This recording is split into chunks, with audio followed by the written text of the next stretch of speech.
Berita pertama, seorang pria paruh baya berusia 57 tahun di Sampit, Kabupaten Kota Waringin Timur, tega mencabuli anak tetangganya yang masih berusia 16 tahun.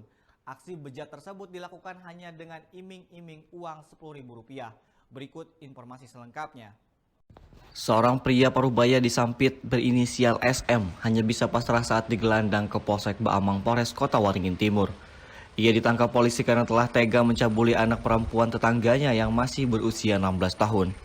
Aksi bejat SM dilakukan pada Jumat tanggal 24 Februari 2023 siang di kediamannya di Kecamatan Baamang. Saat itu korban yang merupakan tetangga pelaku sedang berkunjung ke rumah pelaku untuk bermain bersama anak pelaku.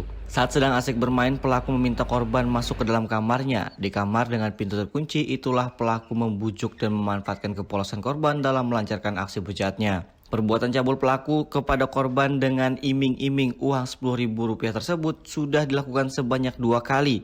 Kasus itu terungkap 2 hari setelah kejadian kedua saat korban mengeluh sakit di area kemaluan.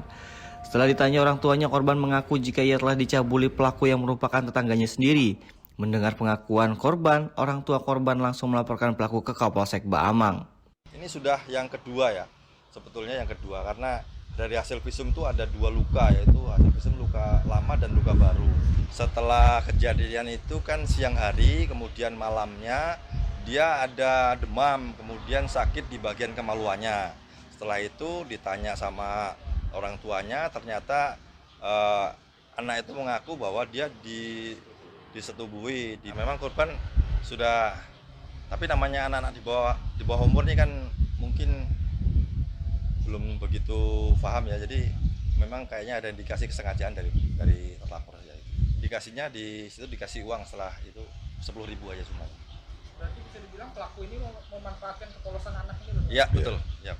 Pelaku yang sudah ditetapkan sebagai tersangka tersebut kini telah diamankan di Polsek Baamang. Untuk mempertanggungjawabkan perbuatannya, pria paruh baya itu dijerat pasal 81 ayat 1 dan 2 Undang-Undang Nomor 23 Tahun 2022 tentang perlindungan anak dengan ancaman hukuman 15 tahun kurungan penjara.